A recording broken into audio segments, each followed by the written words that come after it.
Ruth, chapters 1 through 4. Chapter 1. In the days when the judges ruled, there was a famine in the land, and a man of Bethlehem in Judah went to sojourn in the country of Moab, he and his wife and his 2 sons. The name of the man was Elimelech, and the name of his wife Naomi, and the names of his 2 sons were Mahlon and Chilion. They were Ephrathites from Bethlehem in Judah. They went into the country of Moab and remained there. But Elimelech, the husband of Naomi, died, and she was left with her 2 sons. These took Moabite wives. The name of the one was Orpah, and the name of the other Ruth. They lived there about 10 years, and both Mahlon and Chilion died, so that the woman was left without her 2 sons and her husband. Then she arose with her daughters-in-law to return from the country of Moab, for she had heard in the fields of Moab that the Lord had visited his people and given them food. So she set out from the place where she was with her 2 daughters-in-law, and they went on the way to return to the land of Judah. But Naomi said to her 2 daughters-in-law, "Go, return each of you to her mother's house. May the Lord deal kindly with you, as you have dealt with the dead and with me. The Lord grant that you may find rest, each of you in the house of her husband." Then she kissed them, and they lifted up their voices and wept. And they said to her, "No, we will return with you to your people." But Naomi said, "Turn back, my daughters. Why will you go with me? Have I yet sons in my womb that they may become your husbands? Turn back, my daughters. Go your way, for I am too old to have a husband. If I should say I have hope, even if I should have a husband this night and should bear sons, would you therefore wait till they were grown? Would you therefore refrain from marrying? No, my daughters, for it is exceedingly bitter to me for your sake that the hand of the Lord has gone out against me." Then they lifted up their voices and wept again. And Orpah kissed her mother-in-law, but Ruth clung to her. And she said, "See, your sister-in-law has gone back to her people and to her gods. Return after your sister-in-law." But Ruth said, "Do not urge me to leave you or to return from following you. For where you go, I will go, and where you lodge, I will lodge. Your people shall be my people, and your God my God. Where you die, I will die, and there will I be buried. May the Lord do so to me, and more also, if anything but death parts me from you." And when Naomi saw that she was determined to go with her, she said no more. So the 2 of them went on until they came to Bethlehem. And when they came to Bethlehem, the whole town was stirred because of them. And the woman said, "Is this Naomi?" She said to them, "Do not call me Naomi, call me Mara, for the Almighty has dealt very bitterly with me. I went away full, and the Lord has brought me back empty. Why call me Naomi, when the Lord has testified against me, and the Almighty has brought calamity upon me?" So Naomi returned, and Ruth the Moabite, her daughter-in-law, with her, who returned from the country of Moab, and they came to Bethlehem at the beginning of the barley harvest. Chapter 2. Now Naomi had a relative of her husband's, a worthy man of the clan of Elimelech, whose name was Boaz. And Ruth the Moabite said to Naomi, "Let me go to the field and glean among the ears of grain after him, in whose sight I shall find favor." And she said to her, "Go, my daughter." So she set out and went and gleaned in the field after the reapers. And she happened to come to the part of the field belonging to Boaz, who was of the clan of Elimelech. And behold, Boaz came from Bethlehem. And he said to the reapers, "The Lord be with you." And they answered, "The Lord bless you." Then Boaz said to his young man who was in charge of the reapers, "Whose young woman is this?" And the servant who was in charge of the reapers answered, "She is the young Moabite woman, who came back with Naomi from the country of Moab." She said, "Please let me glean and gather among the sheaves after the reapers." So she came, and as she continued from early morning until now, except for a short rest. Then Boaz said to Ruth, "Now listen, my daughter, do not go to glean in another field, or leave this one, but keep close to my young women. Let your eyes be on the field that they are reaping, and go after them. Have I not charged the young men not to touch you? And when you are thirsty, go to the vessels and drink what the young men have drawn." Then she fell on her face, bowing to the ground, and said to him, "Why have I found favor in your eyes, that you should take notice of me, since I am a foreigner?" But Boaz answered her, "All that you have done for your mother-in-law since the death of your husband has been fully told to me, and how you left your father and mother and your native land, and came to a people that you did not know before. The Lord repay you for what you have done, and a full reward be given to you by the Lord, the God of Israel, under whose wings you have come to take refuge." Then she said, "I have found favor in your eyes, my lord, for you have comforted me and spoken kindly to your servant, though I am not one of your servants."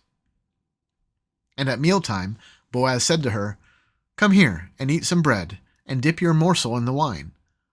So she sat beside the reapers, and he passed to her roasted grain.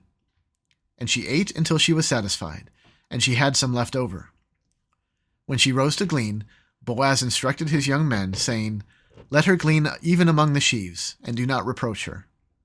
And also pull out some from the bundles for her, and leave it for her to glean, and do not rebuke her." So she gleaned in the field until evening. Then she beat out what she had gleaned, and it was about an ephah of barley. And she took it up and went into the city. Her mother-in-law saw what she had gleaned. She also brought out and gave her what food she had left over after being satisfied. And her mother-in-law said to her, "Where did you glean today? And where have you worked? Blessed be the man who took notice of you." So she told her mother-in-law with whom she had worked, and said, "The man's name with whom I worked today is Boaz." And Naomi said to her daughter-in-law, "May he be blessed by the Lord, whose kindness has not forsaken the living or the dead." Naomi also said to her, "The man is a close relative of ours, one of our redeemers." And Ruth the Moabite said, "Besides, he said to me, 'You shall keep close to my young men until they have finished all my harvest.'" And Naomi said to Ruth, her daughter-in-law, "It is good, my daughter, that you go out with his young women, lest in another field you be assaulted." So she kept close to the young women of Boaz, gleaning until the end of the barley and wheat harvests, and she lived with her mother-in-law. Chapter 3. Then Naomi, her mother-in-law, said to her, "My daughter, should I not seek rest for you, that it may be well with you? Is not Boaz our relative, with whose young women you were? See, he is winnowing barley tonight at the threshing floor. Wash, therefore, and anoint yourself, and put on your cloak and go down to the threshing floor. But do not make yourself known to the man until he has finished eating and drinking. But when he lies down, observe the place where he lies. Then go and uncover his feet and lie down, and he will tell you what to do." And she replied, "All that you say, I will do." So she went down to the threshing floor and did just as her mother-in-law had commanded her. And when Boaz had eaten and drunk, and his heart was merry, he went to lie down at the end of the heap of grain. Then she came softly and uncovered his feet and lay down. At midnight the man was startled and turned over, and behold, a woman lay at his feet. He said, "Who are you?" And she answered, "I am Ruth, your servant. Spread your wings over your servant, for you are a redeemer." And he said, "May you be blessed by the Lord, my daughter. You have made this last kindness greater than the first, in that you have not gone after young men, whether rich or poor. And now, my daughter, do not fear. I will do for you all that you ask, for all my fellow townsmen know that you are a worthy woman. And now it is true that I am a redeemer. Yet there is a redeemer nearer than I. Remain tonight, and in the morning, if he will redeem you, good, let him do it. But if he is not willing to redeem you, then as the Lord lives, I will redeem you. Lie down until the morning." So she lay at his feet until the morning, but arose before one could recognize another. And he said, "Let it not be known that the woman came to the threshing floor." And he said, "Bring the garment you are wearing and hold it out." So she held it, and he measured out 6 measures of barley and put it on her. Then she went into the city. And when she came to her mother-in-law, she said, "How did you fare, my daughter?" Then she told her all that the man had done for her, saying, "These 6 measures of barley he gave to me, for he said to me, 'You must not go back empty-handed to your mother-in-law.'" She replied, "Wait, my daughter, until you learn how the matter turns out, for the man will not rest, but will settle the matter today." Chapter 4. Now Boaz had gone up to the gate and sat down there, and behold, the Redeemer, of whom Boaz had spoken, came by. So Boaz said, "Turn aside, friend, sit down here." And he turned aside and sat down. And he took 10 men of the elders of the city and said, "Sit down here." So they sat down. Then he said to the Redeemer, "Naomi, who has come back from the country of Moab, is selling the parcel of land that belonged to our relative Elimelech. So I thought I would tell you of it and say, buy it in the presence of those sitting here, and in the presence of the elders of my people.